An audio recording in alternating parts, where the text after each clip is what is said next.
Nous vous proposons maintenant donc une vidéo qui présente les activités du jour dont vient de nous parler Nombran.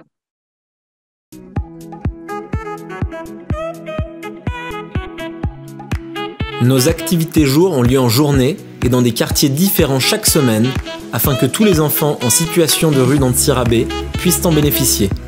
En plus d'offrir un accès à la culture et un espace ludique à un public qui en est très souvent privé, nos 3 activités jour mettent en avant des enseignements variés. Tous les mardis après-midi, l'activité Danse la rue offre aux enfants des rues un lieu d'expression corporelle. Chaque jeudi, un pousse-pousse aménagé en bibliothèque ambulante se déplace sur les lieux de vie des enfants. Le bibliopousse est un moyen pour les enfants de découvrir de nouvelles histoires, d'apprendre la lecture, le savoir-vivre, mais aussi l'hygiène, puisque toutes les séances de lecture commencent par le lavage des mains. Pour terminer la semaine, le vendredi soir, les enfants peuvent profiter, grâce au Ciné-Rue, d'une séance de projection sur grand écran, de dessins animés, de films malagasy ou encore de documentaires. Ces activités jour permettent de gagner la confiance des enfants des rues et de les sensibiliser à l'existence de nos autres services. Ainsi, les enfants de la rue, qui vivent et dorment dans la rue, sont déjà familiarisés avec l'association quand ils sont approchés par l'équipe mobile d'aide lors des maraudes de nuit. Enfin, les activités jour sont un moyen de communication remarquable qui permet de gagner en visibilité auprès des habitants de la ville et des institutions publiques locales.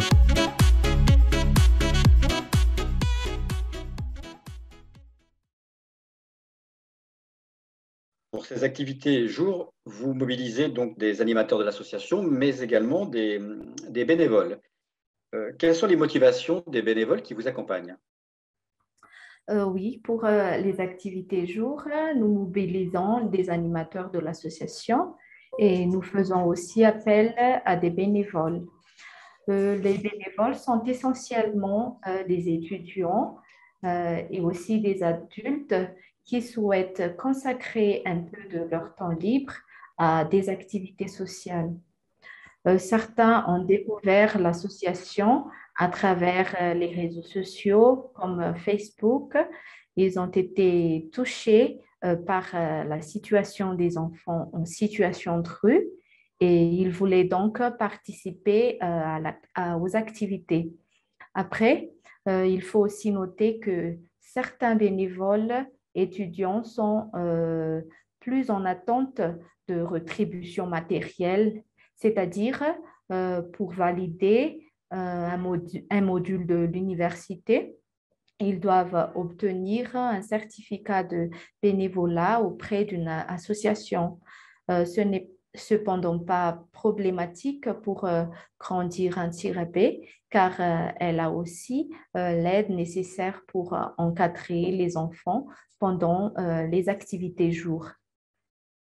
Venons-en maintenant au contexte de la pandémie. Quel était l'impact de la pandémie sur les activités jour? Bien évidemment, la pandémie du COVID-19 a eu et continue d'avoir des impacts dans la réalisation des activités jour. L'exigence du respect des gestes barrières et aussi d'autres mesures sanitaires comme le nombre limité des personnes pouvant se réunir ou bien aussi le respect de la distanciation des mètres. Tout cela nous empêche à réaliser les activités jour et aussi que les activités jour réunissent souvent une centaine d'enfants. Donc, il n'est pas possible de garantir le respect des gestes barrières. C'est pourquoi elles sont d'ailleurs encore suspendues jusqu'à présent. D'autant plus qu'une résurgence de COVID-19 a été observée en Antsirabe comme à Mournave et aussi en Antananarivo.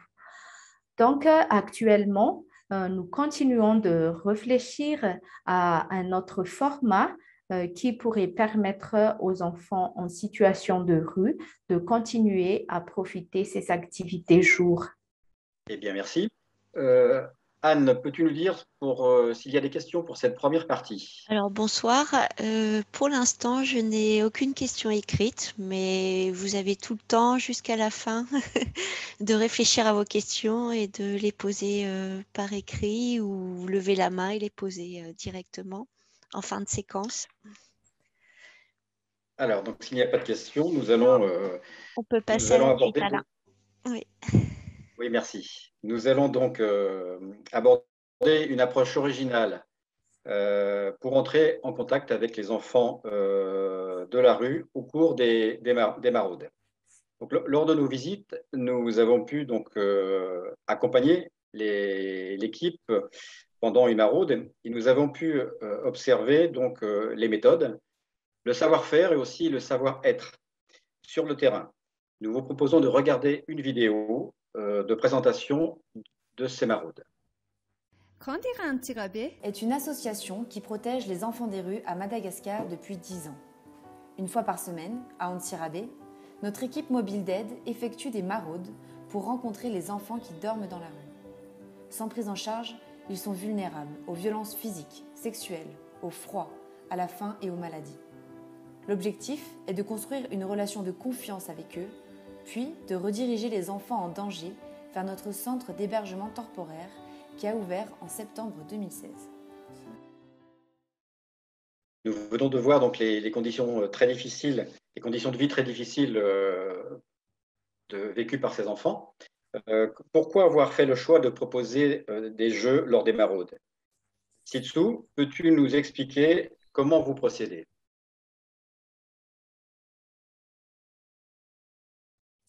Merci de m'avoir donné la parole. Je salue tout le monde d'abord. Je réponds à la question après. Les jeux, en fait, c'est une activité proposée aux enfants pendant la maraude. Les jeux comme les dominos, les petits chevaux attirent les enfants et permettent aux éducateurs de créer un lien avec eux, de gagner petit à petit leur confiance. En effet, les séances de jeu permettent d'avoir des discussions informelles avec les enfants et d'apprendre à les connaître. Les jeux permettent aussi aux enfants de la rue de devenir même momentanément des enfants qui ont accès aux loisirs. Or, les loisirs sont essentiels au développement des enfants. En effet, pour les enfants des rues, pour les enfants de la rue qui obéissent à leurs propres règles, les jeux sont un moyen de développer, d'améliorer leurs compétences sociales, comme la patience, écoute des autres et capacité à communiquer. Le jeu est donc un outil et un moyen de communication. Quels sont les effets que vous en attendez pour ces enfants? Quand ils sont en confiance, les enfants de la rue viennent d'eux-mêmes demander à bénéficier des services proposés par l'équipe mobile d'aide. C'est une première étape dans la prise en charge, puisqu'ils pourront par la suite intégrer le centre d'hébergement temporaire ou CHT et donc bénéficier d'un accompagnement social en vue de leur insertion, soit dans leur famille, soit dans une autre structure locale qui les accompagnera vers leur autonomie. On a parlé tout à l'heure de l'impact de la pandémie sur les activités jour. Peux-tu nous parler de l'impact de la pandémie sur les maraudes? Concernant les maraudes, suite à la pandémie, nous avons dû diminuer leur nombre.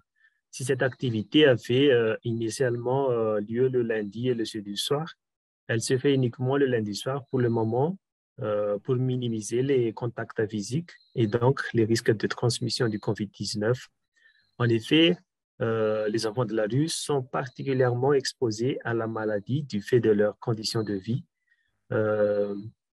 Malgré cela, les activités prévues pour les enfants pendant le passage de l'équipe, comme les jeux, les soins médicaux, les entretiens avec les enfants, les séances de sensibilisation et les distributions de thé chaud ont toutes lieu. Merci Titsou. Je pense, Anne, que tu vas pouvoir nous relayer des questions maintenant. Oui, alors les questions arrivent. Pour préciser, il y a quelques questions. Déjà une question, je pense, qui va on va retrouver la réponse dans les séquences suivantes.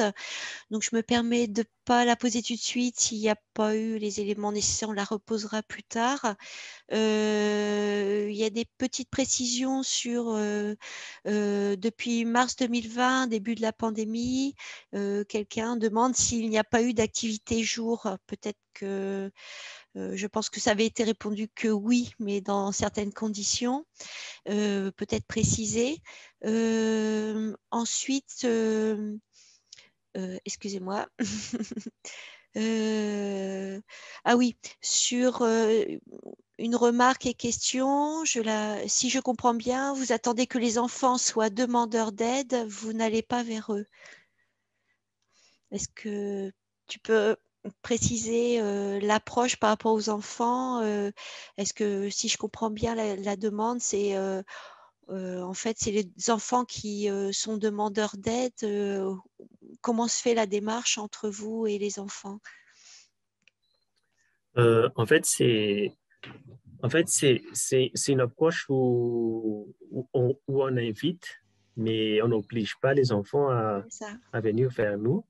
Et c'est un concept facile, en fait, parce qu'après, s'ils viennent de nous demander de l'aide, ça veut dire que ils attendent quelque chose en retour de nous. Donc, c'est plus facile pour nous de travailler avec eux après, en fait.